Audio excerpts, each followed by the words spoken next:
Hi everybody at deportee.com. My name is Francisca and I'm here with Cindy Hernandez.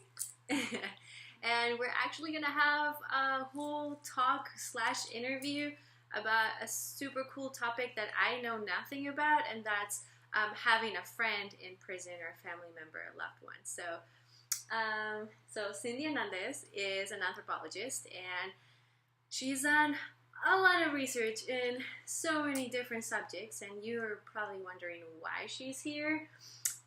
But she's also an expert on having a loved one and family members in prison. So hopefully she's going to speak to people who are going through the process or who are struggling with the process as well.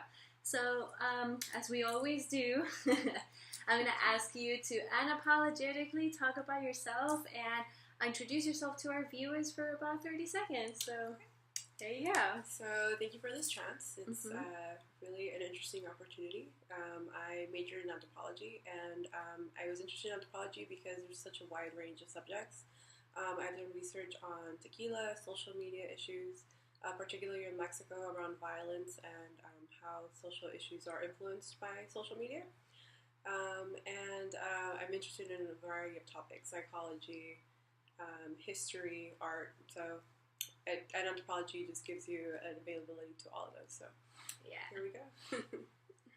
So a question that I always ask my interviewees is, so the name of this blog is The Deportee, and a lot of people are always like asking me how come it's a deportee when it's like something about prison and especially about the justice system. And Right. What I tell people about is that when you go to prison, you basically get deported from society, and then you get to live in this like borderland that it's like no one's land, and you just don't fit in anymore, and like forever you're kind of like a deportee, like you just never truly honestly belonging to society 100%.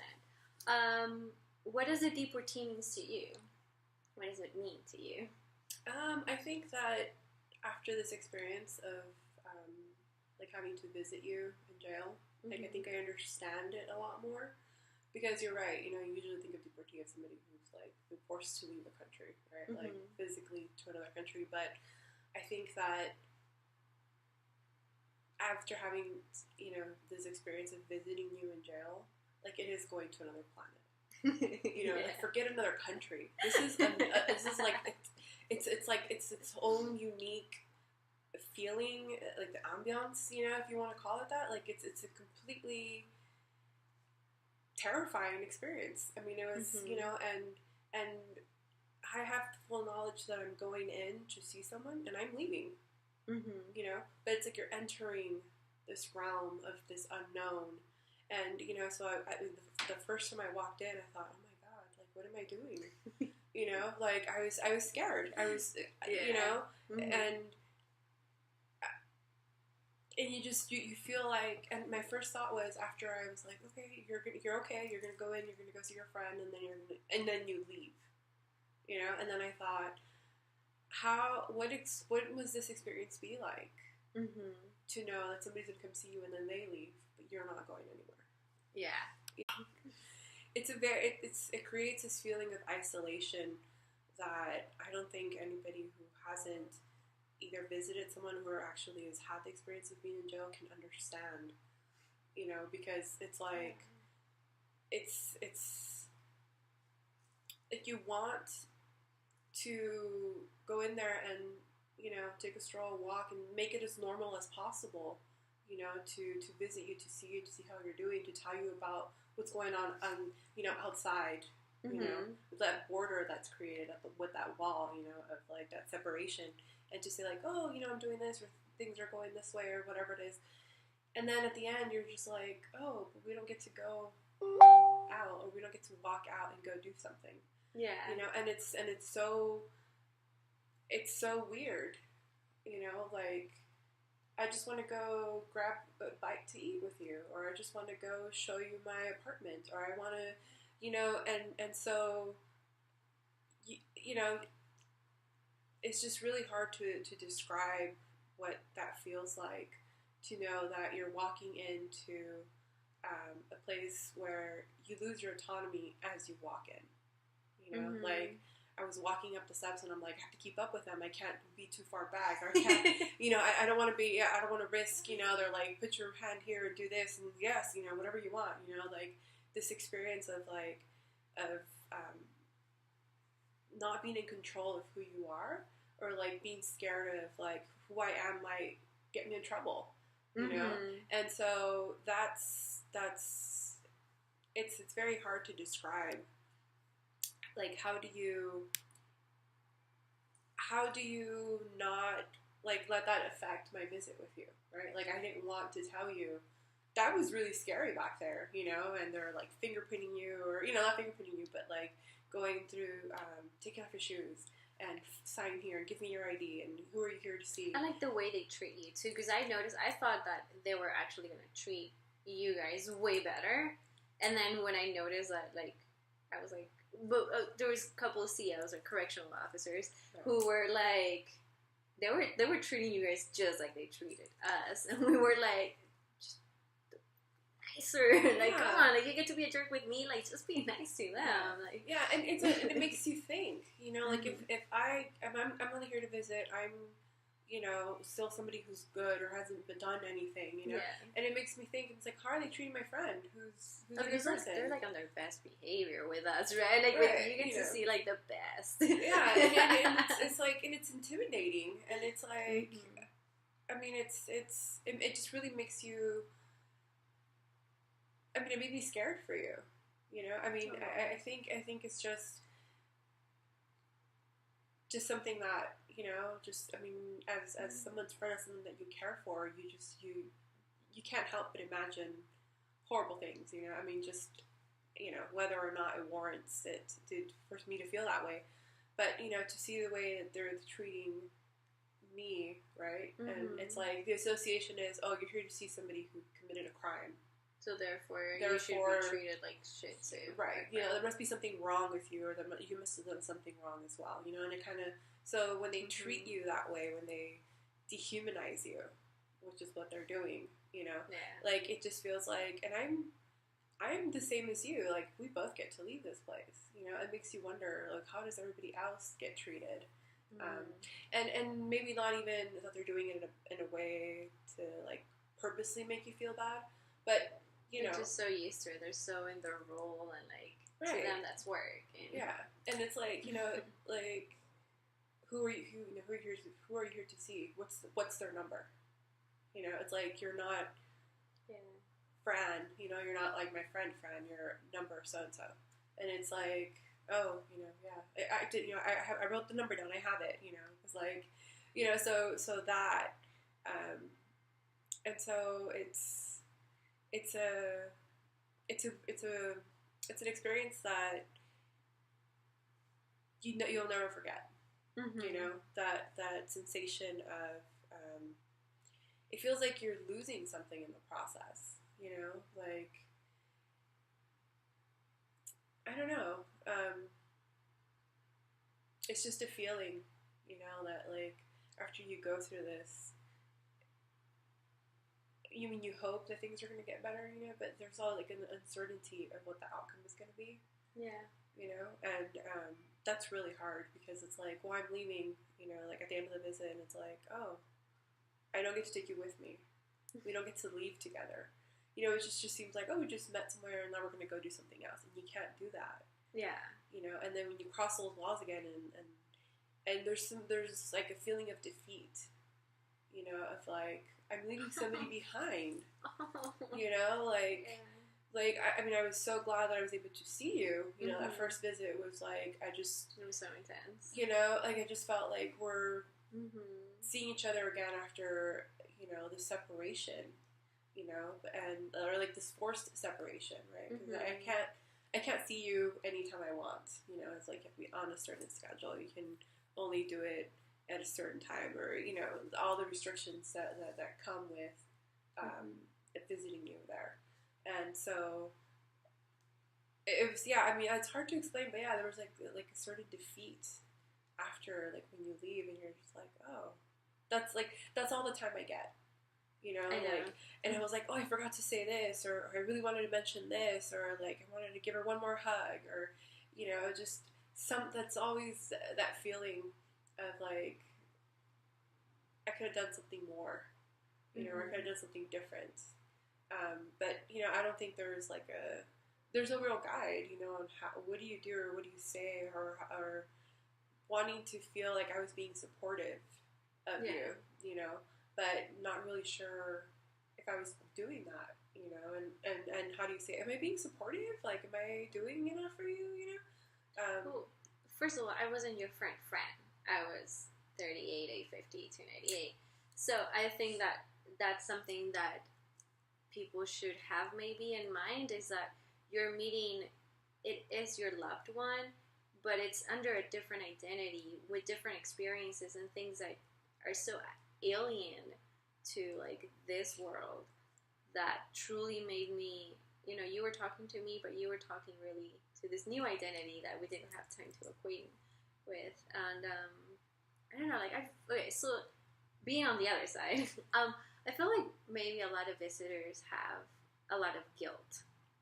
And I feel like it's hard to, especially when it comes to friendships or even like family ties, like this guilt gets in the way of really sharing what's really going on in your life, because you're like afraid, like, oh, like maybe you're going through a breakup, or you got this super cool promotion, or whatever it is that's happening in your life. You feel like you don't have the right maybe to like bitch about it or to like be super excited about it, because like then here's your loved one who, you know, the best thing that happened to this person all day is that maybe, or all week, is that maybe there's a new product in commissary. Like, oh, they brought back hot Cheetos in commissary, and like that's the only good thing that they can talk about. So I think there's a lot of maybe guilt, and then how do you maintaining a friendship or a relationship when it's honest and it's also meeting your needs, like, because I was also feeling like, how do I meet your needs? Like, I can brag all I want about the new hot Cheetos or maybe the possible new shampoo commissary, but I didn't have the context of most of the things you were talking about, and then I also felt like you were kind of hesitant to share your stories fully. So it's like, how do you maintain relationships, especially for people who are behind the bars for way longer than I did? I mean, I'm talking like 5 or 10, 20 years. Right.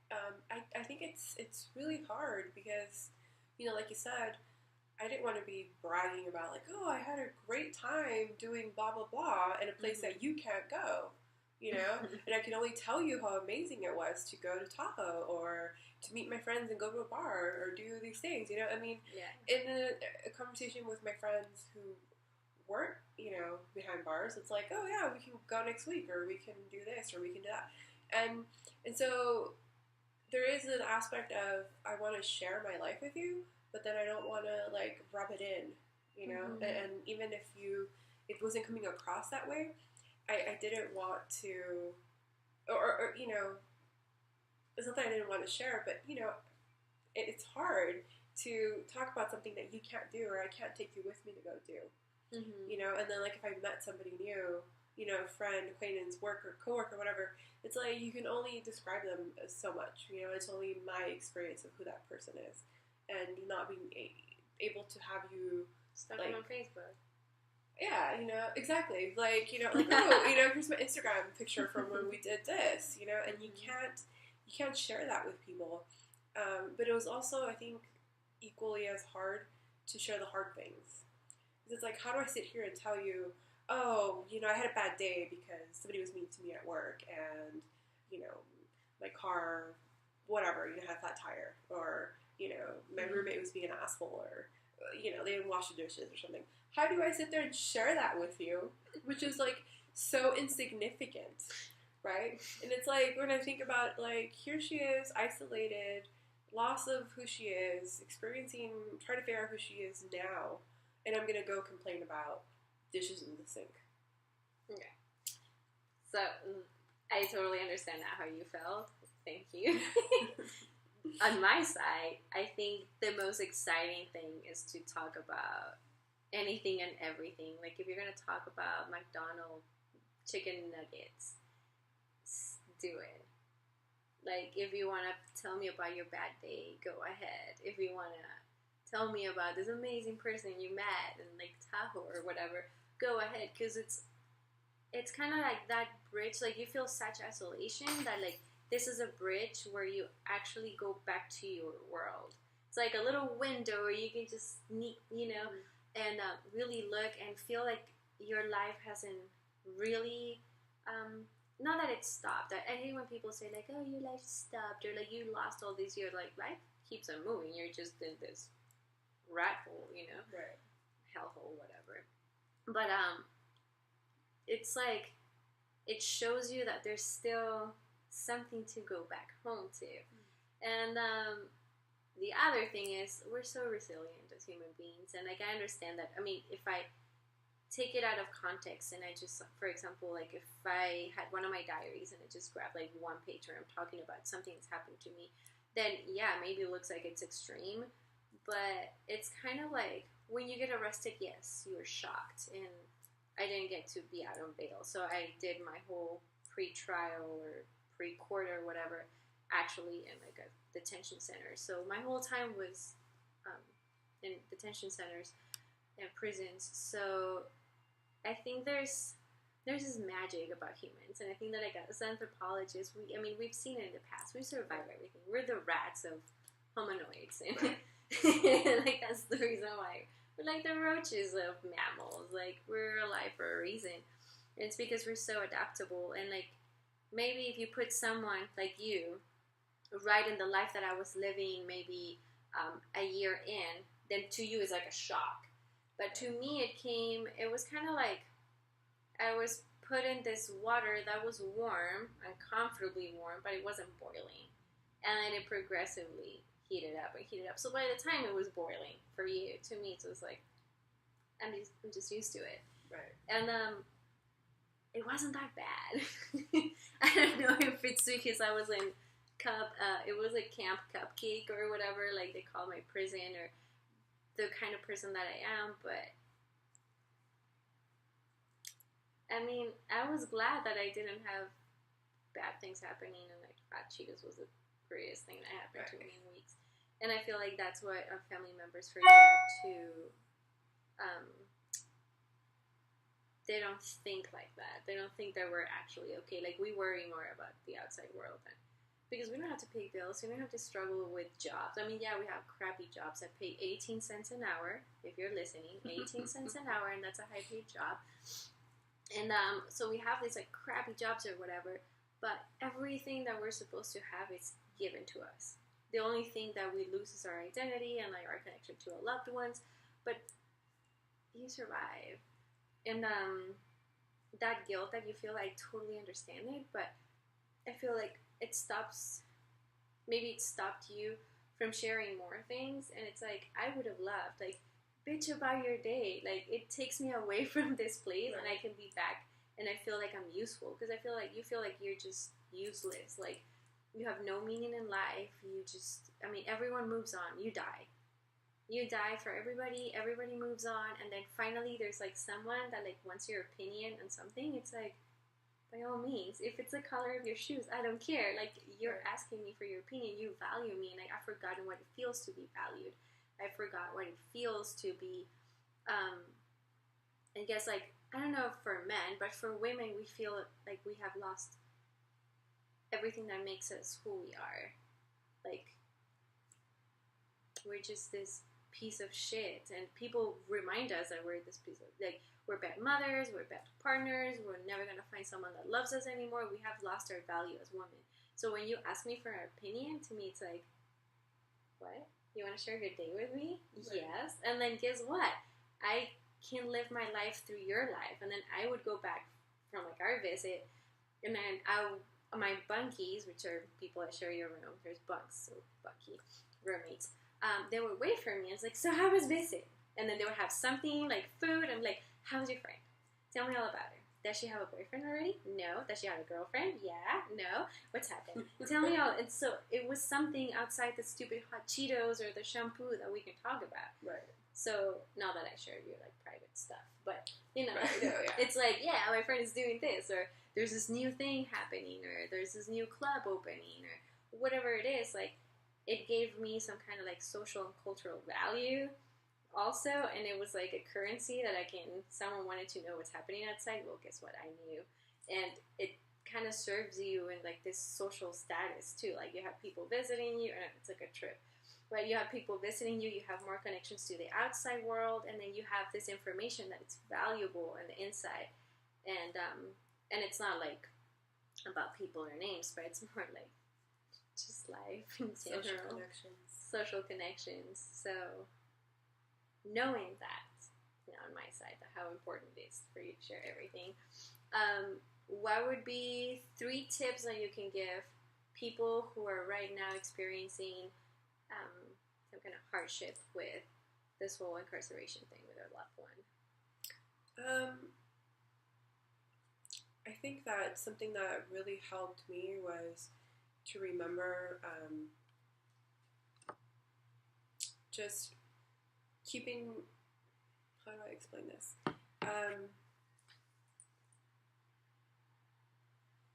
Just remembering our friendship, like thinking of you as my friend was something that like made me. I mean, you're my friend. I don't know if you have like relatives, but not forgetting who you are, like before, not trying to think of you as someone who's now in jail, but to continue to think of you as the person that I knew, and that I continue to know. Was just like humanizing you, like, because I mean it was hard to see you in that uniform thing that they had you in, and I rock the khaki. You look good in it, but it's just it's shocking the first time to see you. So I think really remembering our friendship and our connection was important, and I think. So just remembering you as who you are and who, the person that I know, and not, like, separating you, now that you're in isolation and you're in this other planet, just to remind myself of who you are and how I knew you. And then, and I think the next thing is just to try to I mean, it's hard to describe, but, like in our communication, like in visiting you, like not only did I continue our friendship, but it was important to me to keep you as a friend. You know what I mean? Mm-hmm. Like to think of you as the same person and to continue our friendship. And, to, like my other friends, I don't see them all the time either. But to just to think of you, just keep you present in my life, like when I did things like, just, I don't know, it's just hard to describe, because once you put this wall up, right, it's like, it can be very isolating, not just physically, but like, in our friendship itself, like, I didn't want that to become I mean, it was obviously a physical barrier, but I didn't want it to become a mental barrier, so just to continue to think of you as my friend, was, I think, was important. And I think, lastly, just to really not lose communication with you, because sometimes it was hard, like, I'm still working, I still have other friends, I still have things going on in my life, but really focusing on, even if it was just like quickly to send you an email and just say, hey, how's it going? Because it can be hard to think of, like, well, if I'm going to go visit, I have to do this, and that, and and then it was like an hour drive or something, whatever it was. So, there was that part of it, but like you said earlier, like, I had my guard up because I didn't know how to approach you. Yeah. Like, at first I was like, I don't know what to do. Like, so so tip number one comes in handy, Mm-hmm. You're my friend, right? So you're still my brother, my cousin, my sister, my whatever it is that relationship with that person is, to have that really present when you do go in to visit, or when you do write that email, or when you write that letter, to really keep that in mind, I think helps. Mm-hmm. That's like, so when I went in and sat with you and talked to you, it's like, this is still just Fran, who's my friend, who... Horrible, intimidating criminal, I know. And it's like, and so it is weird, because I mean, I think we're continuously changing as people, regardless of our situation, right? But obviously, this is like, like you said earlier, like if you start from the beginning and you just take a snapshot of where you were after I visited you. Like, it's scary, right? Because I was, like, the whole process I wasn't a part of, I got a snapshot of you in there already, and it's like, it's intimidating, but just remembering our friendship and continuing that, and, approaching, like, our interactions from that frame of reference of we are friends, I think is really important. Oh. And for our viewers out there who have never visited anyone in prison, what to expect in terms of logistics and how you're treated on the other side? Because I never saw the admissions process or whatever it's called. I know that each place that you visit has like different visiting times. Be really aware of restrictions on clothing items. I walked in one time with a hoodie, and I had to like run back to my car because like you can't have anything with hoodies on. And I was like, okay, yeah, like I'll go get rid of it. Like I don't want to lose burn it. I'll take like you can have it. I mean, I was literally like, do you want it? I don't even like this hoodie. Like you can have it. And so be really aware of like do your research, because I just kind of showed up with a hoodie and apparently you can't have one.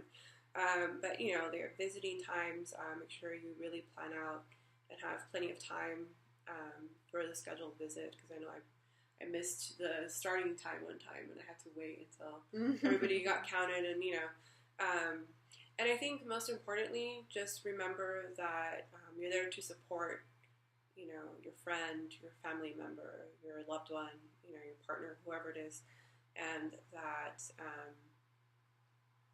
I think that gets you through the process, that you're there to support them and to see them.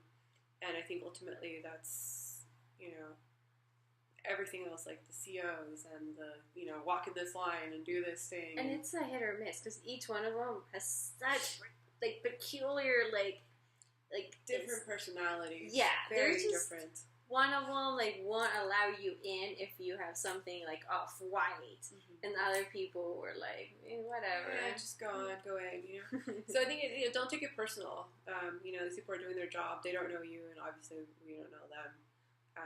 But, it's, just really be aware of the restrictions, because, like I said, you can't wear that. And I was like, oh, I didn't know, and they expect you to know, they expect you, if you're going to come in, to be aware of visiting times, what you can and can't wear, what you can and can't bring in with you. Yeah. So maybe, like, if you're driving a long time, if you're doing, like, a out-of-state trip or something, maybe just in your car have, like, a bag with, like, clothes, because you just never know, like, what mood you're going to find as COs or correctional officers. Also, have all the information written down, because I know that sometimes people get nervous, right? Yes, I mean, I walked in there one time, and, I had seen one of the vending machines had, like, a little acceptance thing for a credit card, and I thought, oh, instead of carrying all these quarters with me, which there was a limit to, by the way, I figured that out as well. It was like $36 a month, just 36. And I was just like, oh, here's this giant bag of quarters, and I'm walking in, and they're like, how many are in there? And luckily I was under the limit. But I was just like, I don't know, how many quarters, a bunch of them, I'm gonna, and, I had to, and they were like, oh, you can't take a card with you. And I was just like, oh, and I was trying to tell the guy, oh, the machine has a little swipe, and he's just but like, then how would they count the $36 then? You have to sit there and take little sacks of quarters, I guess, but, so, yeah, and I remember when I had the credit card with me, I thought, oh, instead of $36 in quarters, I'll use my card, it'll be easier, and And he's like, you can't take that in with you. And I was like, oh, okay, like here, you can have it. You know, I mean, that was my first reaction to everything. I was like, here, take it. I don't need it. You know, I'll get another one later. You know, whatever. But you know, and I had no intention other than the machine accepts it, or it looks like it accepts it. So I'll just use that. Well, for people who are like new to prison or jails or correctional office, correctional facilities. There you go. I was like correctional officers. Nothing ever makes sense. Like, I think that they purposely do things that don't make sense so that people cannot, I don't know, like, create plans for escaping or something. Like, if nothing makes sense, then obviously you can make a logical plan. Right. I don't know what their logic behind it is, but nothing ever makes sense. Yeah. Ever. Yeah, it was a little bit weird, you know, like, we're all huddled in the hallway, and you have to get, like, you know, those little stamps that you get, like, when you go into a club, right? But it's, like, in the black light, you know, and then one time I showed up, and they're like, oh, it doesn't work, you know, the little light that you should put your hand under, your wrist under, and actually I believe it's on top, because I was used to, you know, when you go somewhere, they put a stamp on the inside of your wrist. So he's like, okay, I need your hand for the stamp. And I was like, here you go. And he's like, no, this way. And I was like, oh, okay, this is not a club, right? Like, okay. But, you know, you walk in and expect that something might go wrong. You know, like, I went in for a visit, and, you know, they have to put this stamp under the black light that's attached to the wall. And they're like, oh, it doesn't work. You know, it hasn't worked. It broke down 2 hours ago, so we're not letting anybody in. And I'm just like... I mean, you can't really argue with him. I'm going to sit there and argue with him, right? Yeah. Their procedures, and I don't want to get, like, I don't want to tempt them to be like, oh, you can't come visit anymore, you know, or whatever. So somebody had to go get, like, a handheld one from somewhere, you know.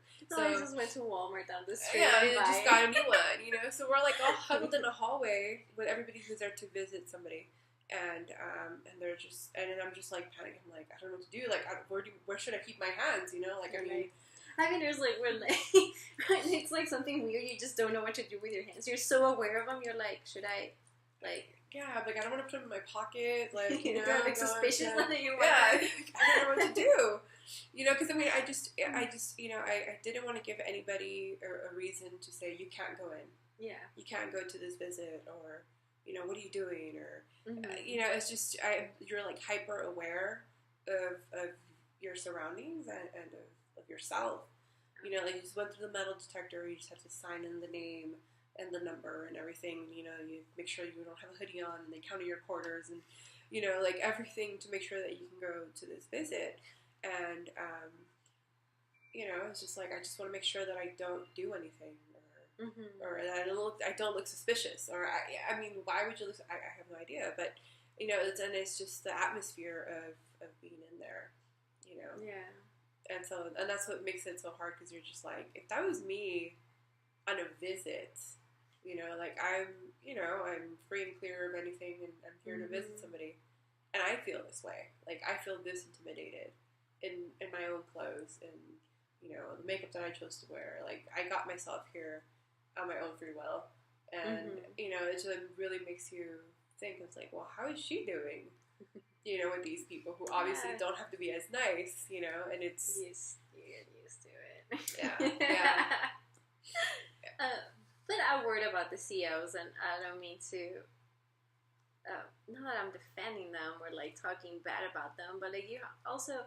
Something I was very conscious throughout my whole incarceration process is that they have to detach themselves from us, and I mean, I don't want to say, like, I mean, yes, there were a few that were, like, jerks. Like, they just were out there, and you knew that they had, like, chances are they were, like, about to get a divorce, or they just hated women, or something was really off in their lives, and you kind of feel pity for them. But most of them were genuinely good people, but in order to do that line of work, you kind of have to detach, and you have to play that role that it's given to you. Otherwise, it would be impossible to do it. Imagine, like, feeling like you have this, like, so much more power over other human beings that when you get to know them, they're just like you. How do you make that, like, you have to kind of be the way they are. Yeah. Although I find it's kind of, I felt like it was unnecessary the way they treated you guys, but I feel like it's just so hard to disconnect or like to switch that on and off while you're in the uniform and while you're in that surrounding. So there were just, there were very few ones that were actually like super nice to our visitors, but. Yeah, and it's not like they went out of their way to be mean, but it's just, I almost feel like it has to accompany the situation, the way they act. Like when I had the hoodie on, I was just, my first reaction was just like, oh my gosh, like I what do you want me to do with it? And and the woman who was there when I actually saw her on a few visits, she was like, no, it's okay, like, she saw it. I immediately, like, I panicked. I remember you came and you were like, oh my god. Yeah, I was just like, I'm so sorry. Like, what do you want me to do? Give me a step-by-step on what to do, And she was just like, it's okay. Like, I think it probably, and I don't remember, I in the moment I remembered who she was, like her name, because I saw her multiple times. I don't think we should say her name. No.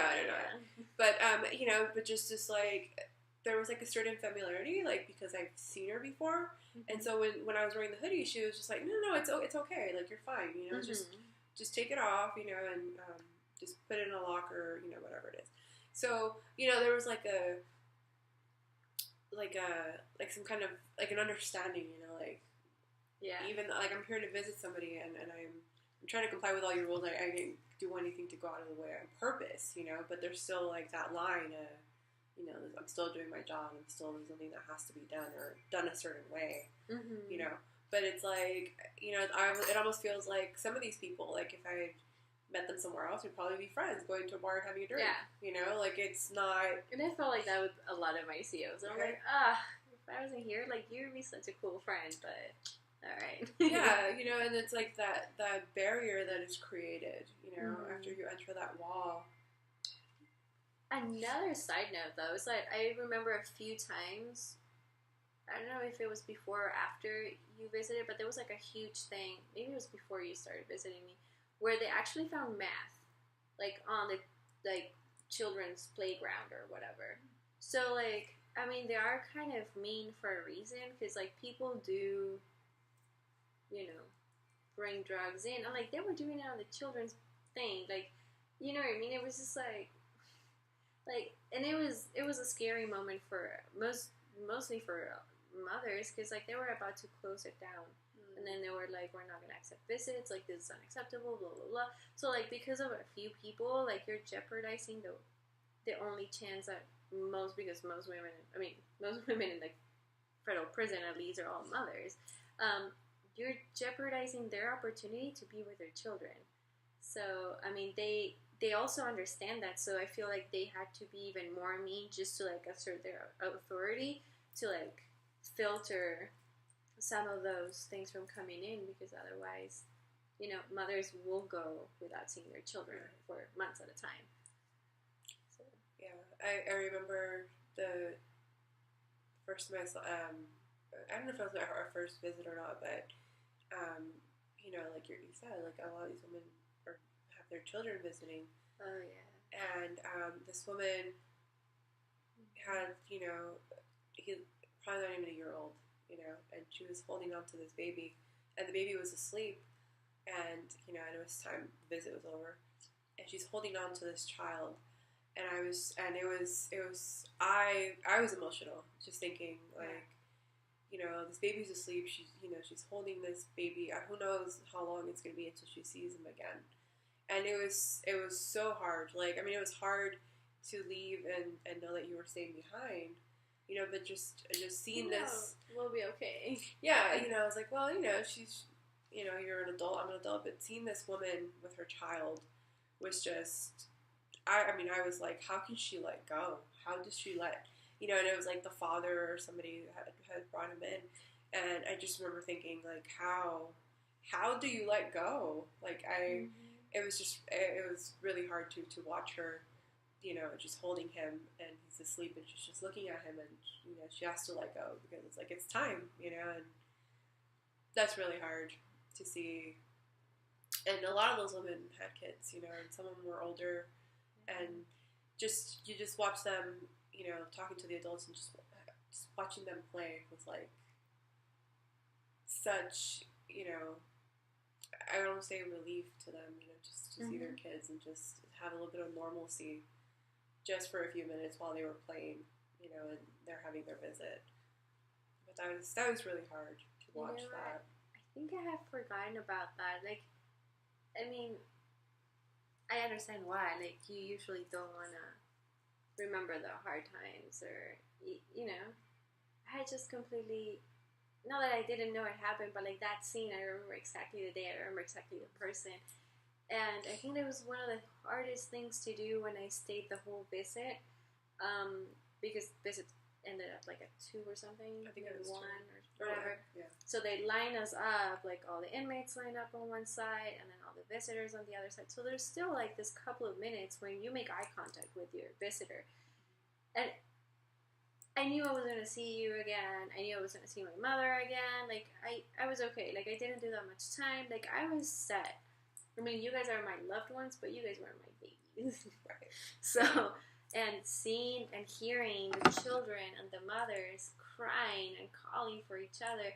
And then the mothers, like, they're my friends. They're people I've spent so much time with. I mean, basically, you can't get away from them, so might as well be my friends. But you have these people that and then you can tell that they're fighting so hard to just keep it together. They're like really trying to be strong for their children, so they're breaking inside. And the moment those kids walked out the door, they're like on the floor, like devastated, just crying. And you're just like, it's just sitting there, like, what are you supposed to do? Yeah. What can you tell to someone who's not going to see their child, their newborn baby, in 20 years, because their sentences are like 35 years or 20 years long. What do you tell them? Everything's going to be okay? Right. Yeah, take it easy or something. I mean, like, yeah. So that was a hard one. I had forgotten about that. Yeah. So, I mean, I don't have any kids of my own, but just I could only imagine what that must have felt like, that separation, So, happy thoughts. I had completely forgot about that. Oh, crap. Okay, so, to end this on a sort of a positive note, I'm going to give you a couple of numbers, and I want you to tell me how you feel about them. Alright, so I have right here. In 1980, there was 13,258 women in prison. Women in prison incarcerated. So that number went up in the 1990s to 43,845. So from 13,000 to 43,000 in 10 years. Wow. In 2000, that number jumped to 93,231. And 2010, it jumped to 112,000 and some numbers. So in, 3 decades, it went from 13,000 to 112,000. Any thoughts? That's scary. I think we hear a lot about men being incarcerated. We hear a lot about, the disparities between inmates of different races and what they're in jail for, but I don't think we hear enough about women who are in prison. I think we have this like shield of like, oh, but women are nicer, like women don't kill, women don't do this, so I think we almost, I don't know if we don't want to think about it or if we don't want to talk about it or why, I mean, that's a huge increase. Yeah. That's something that it should be looked at, and studied, and like, what is it that's causing such a huge, number to be, 3 decades, that's a 650%. Yeah. Increase. I mean, that's insane. That's an insane rise, And another thing is, from my experience at least, I mean, I was in the low, what's it called? Minimum security. Yeah, minimum security prison. So obviously I wasn't put with like, serial killers or whatever. But 46, I mean, in general population, so we're talking about men and women. 46.4% of every single crime that people are incarcerated for is actually a drug-related charge that is completely non-violent, that most likely was either possession of drug, intention to transport, conspiracy, meaning that some of the people I knew received a phone call from someone that was being already in the FBI raid or whatever, and I made a phone call, and it could have been incriminating, but like the person probably was not involved necessarily in the whole thing, or just knew about the crime, or knew that the person was going to do something stupid, but didn't accuse them, didn't go and so they didn't call the police or whatever. They didn't. Yeah, most of the people didn't even commit the crime. They're just because they knew people or whatever. Or they're like in this. I mean, they're transporting drugs or whatever. So like their participation is kind of minimal or like very non. I would say like they're not huge criminal minds. Right. And like what amused me was like these are women, most of the cases that were single women that needed to provide for their children and lived specifically along the border region, so San Diego, Tijuana, in extreme poverty, and because they lacked and this is kind of like where anthropology degrees come in, and these are women that were disenfranchised from society. They come from they come from generational poverty, first of all, which is huge. I mean, if you're looking at their decision making or their view in finances or whatnot, they're kind of wired to continue this poverty cycle, like culturally. And then you have this lack of education too. So like these women have no way of providing too much for their children. And most cases, their husbands or boyfriends or babies' daddies were out of the picture, so they had to figure out what to do. And most of them were taking care of their parents too, or some other family members. So you have like kids' cousins, or they're always taking care of some other family member as well. So I find it, when you remove these women from the family itself, and this could be like a whole different topic, and I'm always like talking about this because people don't understand the difference from having a male, like the impact in their families, from having a male in prison and having a woman in prison. When you remove these women, these kids have nothing. Like they have to be separated. They're given. Some of them have to go live in Mexico when they lived in the U.S. their whole lives, or vice versa. They have to be with grandparents or aunts and uncles. They're divided. When a male goes to prison, usually the whole family stays together, and it's the mother that's a single mother and works. Right. The few ones that did have husbands, the husbands were not taking care of their children. Right. Because why would a husband take care of their own child? So it's a huge impact. Yeah, I think especially when you talk about along the border, that's the whole other side of like issues. You could start talking about the economy, right? Like globalization. How does all the treaties that we have in commerce with the U.S. how does that affect this poverty level? And again, when they're 46% are drug crimes, that's a huge number. And if you take into account, like you're saying, cycles of poverty already in place, you have no options. There's obviously a demand for drugs in this country. So, supply and demand, right? So, and the fact that now these things are falling to women, like such an important social issue, But like you said, like they're the center of these children's lives. So now we're going to raise a new generation of children with no parents. And how do you, if you're lucky enough to be able to visit your parents in jail, what if you can't? What if you're too far away? What if, you have zero family? I mean, there's no longer a family unit anymore. So what do you expect of this new generation that's coming? Two interesting facts. Usually when a man goes to prison, the mother of the child, the children, whatever, the wife, girlfriend, whatever, she is most likely she will move to the town wherever the prison is, and she will work there or whatever. so she can be closer to her partner and have her children visit. So they're still taking care and control of the child and the family unit. When a woman goes to prison, most likely, like we already talked about, the care of children go to like sisters or parents are already dealing with other kids. They don't have the resources, the money, or the time to really go and visit the mother. So mothers get less visits than fathers do.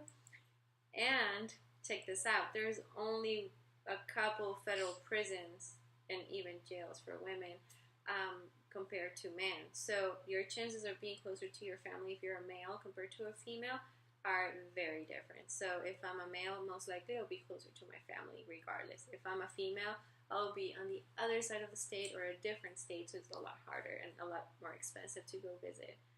And I didn't know that. Yeah, it's like, it makes sense. Like, women are only 9% of the population in prison, so why would you have the same number of prisons? But it's just something to think about, that is this gender inequality like really has so many layers, and it's affecting children in such drastic ways. 2.7 million children have at least one parent in prison. Wow. Yeah. Oh, and then here's my dog. So yeah. So I think with that, we just want to have our viewers think about, this is Rhodey, by the way, here. That's Rhodey. Yeah, we just know that we wanted to leave our viewers with like such depressing note, but it's just something to think about. And my message, and I think it's your message too, for our viewers, if you're interested in this subject, if you want to make a difference, if you are living a situation similar to this, or have you been in prison, or have you had a loved one in prison, whatever it is, there's so many ways that we can actually there's so many ways that we can actually make a difference. Getting involved, first of all, it starts at home. So if you have someone incarcerated, now you have a kind of an idea of what to do and what to expect to visit. But also be involved in their lives and make sure that you have a plan. You elaborate a plan with your loved one or your friend, family, whatever, and how to get out and what's going to happen when you get out. If you're taking care of children, try to have a plan of how to raise his children, and like the resources that you're gonna need when this person comes out, when this parent comes out, and it's reintegrated with their children. So at thedeportee.com, we have a little bit of resources. We have some research. Hi, we have some research, and we have blogs, and our goal is to really interview as many people as possible that have different expertise and that can bring different pieces of this puzzle, because the justice system is huge. The criminal justice system is huge. And fortunately, we're at a time where there is a lot of talk about changing it and about making it more efficient and actually serving those populations that are affected inside and outside of prison. So thank you for watching. Cindy, last words? Yeah, I just be informed. I think it's important that we're aware, a lot of these facts, and just it gives you a better idea of how to be supportive and how to change the system. Right on. Okay, thank you. Yeah, thank you. Thank you, viewers. Bye. Take care. Bye-bye. Say bye, Rhodey.